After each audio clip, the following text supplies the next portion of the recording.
Yet any time you and I question the schemes of the do-gooders, we're denounced as being against their humanitarian goals. They say we're always against things, we're never for anything.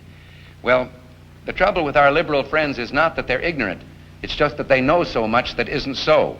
I asked him about his own political evolution. So then what was your wake-up to what was wrong with that line of thinking? Facts. Thomas Sowell is an American author, economist, political commentator, social theorist, and senior fellow at the Hoover Institute of Stanford University. Sowell was born June 30th of 1930 in Gastonia, North Carolina, to a poor family. After his family migrated to the north, he grew up in Harlem, New York. Poverty, financial difficulties, and dilapidated home conditions drove him to drop out of Stuyvesant High School and serve in the Marine Corps during the Korean War. Upon returning to the U.S., Sowell took night school at Harvard University. Before attending Harvard University, graduated magna cum laude in 1958. He earned his master's degree in economics from Columbia University the next year and received his doctorate in economics from the University of Chicago in 1968. All this and much more to go. I see no excuses here. This gentleman put himself through all these achievements and not a peep of complaint or a sense of being oppressed like so many of our students today. But let's see more. Wikipedia, sorry for the interruption. Continue. During his academic career, he served on the faculties of several universities, including Cornell University, Amherst College, UCLA, and currently Stanford University. He also worked at a think tank such as Urban Institute. Since 1977, he has worked at the Hoover Institute, where he rose to prominence under his mentor and teacher, Milton Friedman, a senior fellow on public policy and economics. Sowell is a conservative on social and economic issues. Sowell was an important figure to the new conservative movement during the Reagan era, influencing fellow economists such as Walter E. Williams and U.S. Supreme Court Justice Clarence Thomas. Sowell was a recipient of the National Humanities Medal for President George W. Bush in 2002. He also is the author of more than 45 books and has been a syndicated columnist in more than 150 newspapers. Wow. I'm going to step off to let our editors roll clips to see this gentleman in action because I'm running out of paper. Before we continue, why is this man not taught to us in all schools? Why? This is truly someone to emulate and look up to learn from, and pass it forward. Why? Editor, roll clip, fair use. I went to the University of Chicago as a Marxist. After a year of studying under Milton Friedman, I was still a Marxist. But one summer of working in the government was enough to start returning around. Really, what happened to you there? Well, nothing happened to me, but that I realized that the government was nowhere close to being capable of doing what people on the left wanted the government to do. And that, in fact, we'd be lucky if they didn't make things worse. For example, I was in the Labor Department, and they administered the minimum wage law. To me, the question was, did minimum wage laws make poor people better off or worse off? Mm-hmm. That was not the question for them. The minimum wage law provided 1/3 of their total budget. And they weren't going to look at this other way. And as I tried to get into the question of does this cause unemployment and stuff like that, there was no enthusiasm whatsoever. A whole group of people who are the single female head of a household. And yes, cut off welfare tomorrow. What will they do? What will be their immediate response? At what price? Through this insidious, corrupting set of programs run by the federal government, which in fact makes her employable and a taxpayer.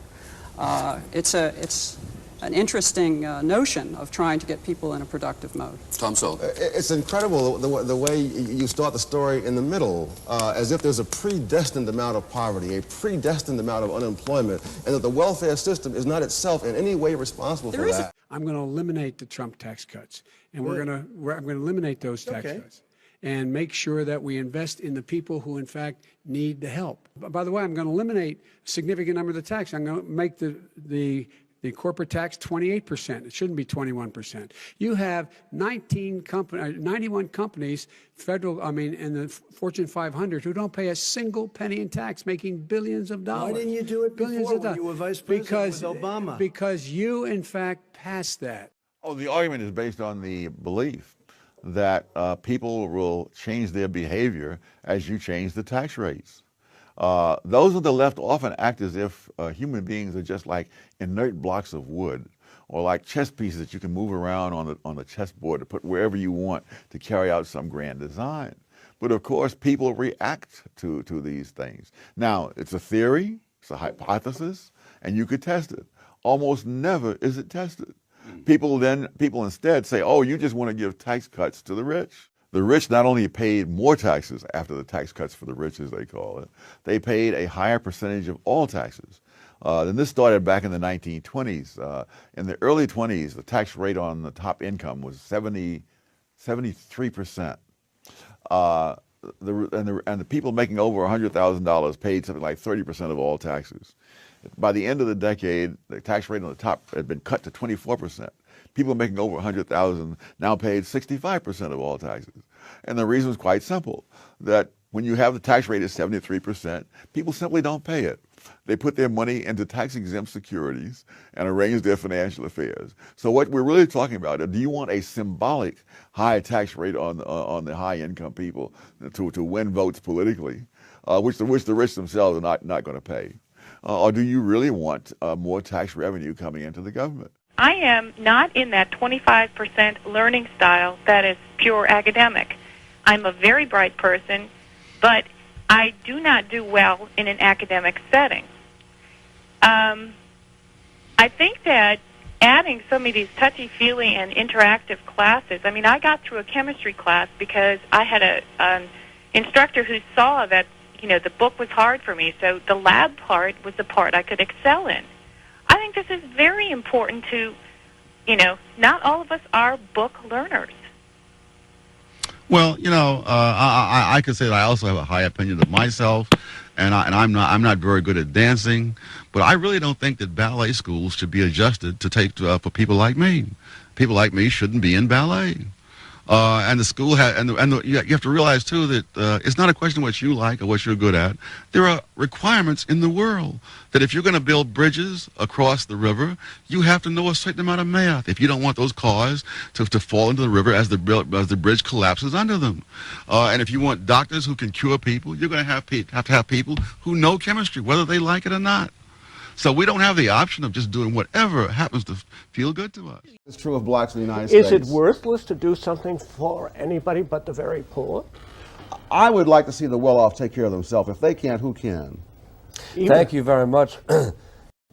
No, I would agree with that, but you would also have to agree that generally speaking, women are paid less, for example, for the same jobs as men. No, I would not. I would not agree with that. If you're talking about women with the same number of years of experience, with the same continuous service, et cetera, then when I look at that, I don't find that disparity. I find, for example, in many cases, the women are making more, depending upon how you break the data down. The difference with women is between married women and everybody else. That's the real difference. But this sort of reminded me of what's happening with these Wall Street protests. And this is what you said from the Thomas Sowell Reader. This is the age of complaining classes, whether they are lawyers, community activists, radical feminists, race hustlers, or other squeaking wheels looking for oil. No society ever thrived because it had a large and growing class of parasites living off of those who produce. Is what we're hearing with these Wall Street protests just from this complaining class?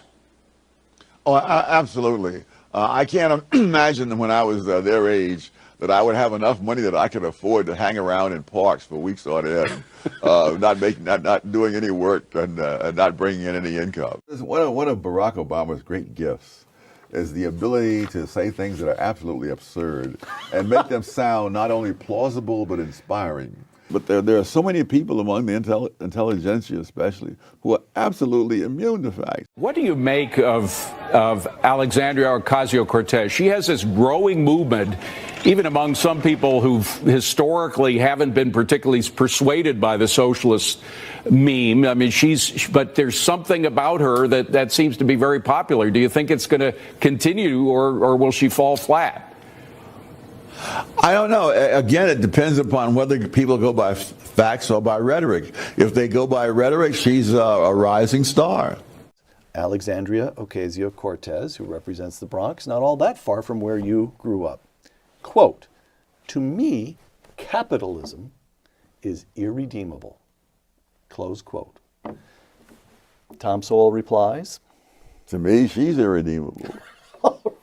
Hey guys, it's Jose, your regular Joe Blow again, keeping an eye out and my ears open to a legend. Yes, I said it, a legend. Mr. Sowell, respect, sir. Wow, your story is remarkable and impeccable. Thank you for your work and continued service to Americans. I will continue to bring my best to shadow your works and keep them alive. You guys do your research and check Mr. Sowell out. Give him the love and respect he is due. He is still alive. I still can't fathom why he isn't taught next to Frederick Douglass, Booker T. Washington, Abe Lincoln, and so on. I guess because he says it like it is, and people get offended these days. No worries, Mr. Sowell. I'm not here to make friends. Get offended. On this channel, I will continue to bring truth. So help me God. He's in charge here. As the great words of George Washington, quote, real men despise battle, but will never run from it.